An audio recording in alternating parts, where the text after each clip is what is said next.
ഏറെ സങ്കടകരമായ ഒരു വസ്തുതയായി അവശേഷിക്കുന്നു.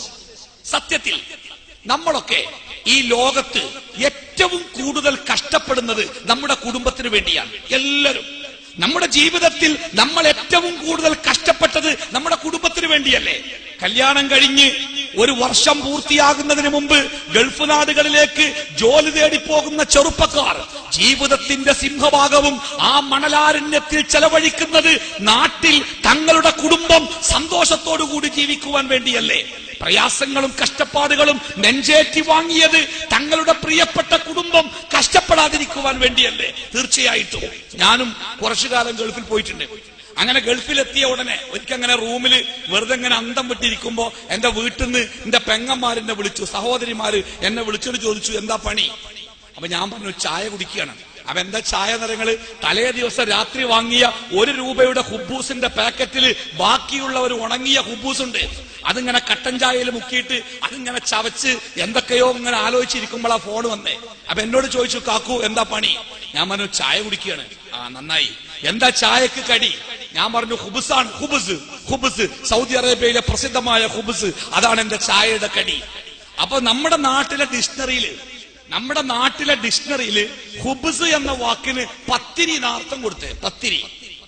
അപ്പൊ എന്റെ സഹോദരിമാർക്ക് തോന്നിയോ കാക്കു എത്ര ഭാഗ്യവാനാണ്, എല്ലാ ദിവസവും രാവിലെ പത്തിരിയും ചായയൊക്കെ കുടിക്കാനുള്ള ഭാഗ്യം ഉണ്ടല്ലോ ഗൾഫില്. ഞാൻ പറഞ്ഞു നിങ്ങളെ കാക്കു ഭയങ്കര ഭാഗ്യവാനാണ്, എല്ലാ ദിവസവും രാവിലെ പത്തിരിയും ചായയാണ് കുടിക്കണേ. ഞാൻ നാട്ടിക്ക് വരുമ്പോ നിങ്ങൾക്ക് എല്ലാവർക്കും വേണ്ടി ഈ പത്തിരിയും വാങ്ങി വരട്ടോ എന്ന് പറഞ്ഞു. അങ്ങനെ നാട്ടിൽ പോകുന്നതിന്റെ തലേ ദിവസം നല്ല 4 റിയാലിന് നല്ല മിസ്രിന്റെ ഉമിയുള്ള ഹുബുസ് വാങ്ങാൻ കിട്ടും. നല്ല ഉമിയൊക്കെ ഉണ്ടാവുമേ ചൂടുള്ളത്. അത് 4 പാക്കറ്റ് വാങ്ങിയിട്ട് എന്റെ പെട്ടിന്റെ മേലെ തന്നെ വെച്ച് കെട്ടി. രാത്രി വീട്ടിലെത്തിയിട്ട് ഉമ്മാനോട് പറഞ്ഞു, ഉമ്മ രാവിലെ ചായക്ക് കടിയൊന്നും ഉണ്ടാക്കണ്ട, ഞാൻ ഗൾഫിൽ നിന്ന് പത്തിരി കൊടുന്നിക്കണ്. ഞാൻ നിസ്കരിച്ചു വന്നപ്പോഴും സുബൈക്ക് എന്റെ വീട്ടിലാകെ ഒരാഘോഷത്തിന്റെ പ്രതീതി. എന്താണ്? ഗൾഫിലെ പത്തിരി കൂട്ടി ചായ കുടിക്കാൻ വീട്ടിലെ കുട്ടികളൊക്കെ ഇങ്ങനെ തിക്കി തിരക്കല്ലേ. ഞാൻ പെട്ടി തുറന്നിട്ട് എല്ലാവരുടെ കയ്യിലും ഓരോ ഗൾഫിലെ പത്തിരി കൊടുത്തു. അതിങ്ങനെ കടിച്ചിട്ട് ഇഞ്ചി കടിച്ച കുരങ്ങിന്റെ മാർക്കിനെ ഇരിക്കുന്ന ഓരോരുത്തര് ഇത് തിന്നാൻ പറ്റുമോ എന്ന് ചോദിച്ചു എന്നോട്. ഇത് തിന്നാൻ പറ്റുമോ? ഞാൻ പറഞ്ഞു തിന്നാൻ പറ്റുമെന്നല്ല, അത് തിന്നിരിക്കണം. ഒരു കഷ്ടമെങ്ങാനും ആരെങ്കിലും ബാക്കിയാക്കിയ അടിച്ചിട്ട് തല ഞാൻ പൊട്ടിക്കും. കാരണം ഇക്കണ്ട കോൺക്രീറ്റ് ബംഗ്ലാവുകളും ഇക്കണ്ട മന്ദിരങ്ങളും ഈ നാട്ടിലെ ജനങ്ങളുടെ സമ്പത്തിന്റെ മുഴുവൻ വളർച്ചയും ഈ കടലാസ് പോലത്തെ കുബൂസുകൾ, ആ റൊട്ടികൾ തിന്ന് പാവപ്പെട്ടവനുണ്ടാക്കിയ പണമാണ് ഈ രാജ്യത്തിന്റെ പണത്തിന്റെ എല്ലാ വളർച്ചക്കും കാരണമെന്ന് ഞാൻ എന്റെ കുടുംബത്തിന് പറഞ്ഞു കൊടുത്തു. അതൊരു സത്യ. എന്റെ ഒരു പ്രസംഗത്തിന് വേണ്ടി ഗൾഫിൽ ചെന്നപ്പോ ഒരാൾ എന്നെ വിളിച്ചിട്ട് പറഞ്ഞു, ഉസ്താദെ ഇന്ന് രാത്രി എന്റെ റൂമിൽ വന്ന് താമസിക്കുവോ? ഞാൻ പറഞ്ഞു ആയിക്കോട്ടെ, എവിടെങ്കിലും ആയി ഉറങ്ങിയാൽ മതിയല്ലോ. 30 കിലോമീറ്റർ മരുഭൂമിയിൽ കൂടി സഞ്ചരിച്ച് ഒരു താൽക്കാലികമായ ജോലിക്കാരുടെ ഒരു ലേബർ ക്യാമ്പിലാണ് ഞാൻ എത്തിപ്പെട്ടത്. ഓരോ റൂമിലും 6ഉം 7ഉം ആളുകൾ കിടന്നുറങ്ങുന്നു. എയർ കണ്ടീഷൻ പ്രവർത്തിക്കുന്നുണ്ട്, തണുപ്പില്ല, ഒച്ച മാത്രമേ ഉള്ളൂ. ഏതോ ഒരു 4-കിട കമ്പനിയുടെ ലേബർ ക്യാമ്പാണ്. രാത്രി ഞാൻ ഉറങ്ങിയില്ല. രാവിലെ എഴുന്നേറ്റപ്പോൾ അതിനേക്കാൾ അത്ഭുതകരമായ കാഴ്ച. ചെറിയ ടെമ്പററി ഫൈബർ കൊണ്ടുണ്ടാക്കിയ ബാത്റൂമുകൾ മരുഭൂമിയിൽ ഇങ്ങനെ കുത്തിച്ചാരി വെച്ചേക്കുക. ഓരോ ബാത്റൂമിന്റെ മുമ്പിലും 10ഉം 20ഉം ആളുകൾ ക്യൂ നിൽക്കുന്നുണ്ട്. ജോലിക്ക് പോകാനുള്ള കമ്പനിയുടെ ബസ് ടെന്റിന്റെ മുമ്പിൽ ഒരുങ്ങി നിൽക്കുന്നു. ആളുകൾ വല്ലാത്ത ധൃതിയിലാണ്. ആ ക്യൂവിൽ ഒരുവനായി ഞാനും നിന്നു. എന്റെ ബാക്കിൽ എന്റെ സുഹൃത്തുണ്ടായിരുന്നു. അയാൾ എന്നോട് പറഞ്ഞു, മൗലവി എന്റെ പുതിയ വീടുണ്ടാക്കി ആ വീട്ടിലേക്ക് താമസം തുടങ്ങിയ ശേഷമാണ് ഞാൻ ഇപ്രാവശ്യം ഗൾഫിലേക്ക് വന്നത്. എന്റെ വീടിന് 4 ബെഡ്റൂമുകളുണ്ട്. 4 ബെഡ്റൂമുകളും ബാത്റൂം അറ്റാച്ച്ഡ് ബെഡ്റൂമുകളാണ്. എന്റെ വീടിന്റെ പുറത്ത് 2 കോമൺ ബാത്റൂമുകൾ വേറെയുമുണ്ട്. ചുരുക്കി പറഞ്ഞാൽ സ്വന്തമായിട്ട് 6 ബാത്റൂമുകൾ എനിക്കുണ്ട്. എന്റെ വീട്ടിലാകെയുള്ളത് എന്റെ ഭാര്യയും 2 മക്കളും മാത്രമാണ്. ജോലിക്ക് വരുന്ന ഒരു സ്ത്രീയും രാത്രി എന്റെ ഭാര്യക്ക് പേടിയാണെങ്കിൽ എന്റെ ഉമ്മ കിടക്കാൻ വേണ്ടി വരാറുണ്ട്. ആ ഉമ്മയുമടക്കം എന്റെ വീട്ടിലുള്ള ആകെ ആളുകളുടെ എണ്ണം ഒരു മുറിയിൽ കൊള്ളാവുന്ന ആളുകളെ ഉള്ളൂ. പക്ഷേ 6 ബാത്റൂമുകൾ എനിക്ക് സ്വന്തമായിട്ടുണ്ട്. എന്നിട്ട് അദ്ദേഹത്തിനോട് പറഞ്ഞത്, മൗലവി നമ്മളെ കുടുംബം എങ്ങാനും അറിയോ, 6 ബാത്റൂമുകൾ സ്വന്തമായുള്ള ഞാൻ ഈ തകർന്നു വീഴാൻ കാത്തിരിക്കുന്ന ഈ ബാത്റൂമിന്റെ വാതിലും തള്ളിപ്പിടിച്ചുകൊണ്ട് മണിക്കൂറുകൾ വരി നിന്നാണ് എന്റെ ആവശ്യങ്ങൾ നിർവഹിക്കുന്നത്. എന്റെ കുടുംബത്തിന് വേണ്ടിയാണ് ഞാൻ ഈ പ്രയാസങ്ങൾ സഹിക്കുന്നത് എന്ന് എന്നെങ്കിലും എന്റെ കുടുംബം അറിയുമോ മൗലവി? അയാൾ കണ്ണീരോടുകൂടി എന്നോട് ചോദിച്ചു. ഞാൻ പറഞ്ഞു, ഒരിക്കലും നമ്മുടെ ഈ ത്യാഗങ്ങൾ, നമ്മുടെ ഈ കഷ്ടപ്പാടുകൾ നമ്മുടെ കുടുംബങ്ങൾ അറിയാതിരിക്കട്ടെ. അവർ സുഖിക്കട്ടെ, അവർ സന്തോഷിക്കട്ടെ, അവർ ആനന്ദിക്കട്ടെ.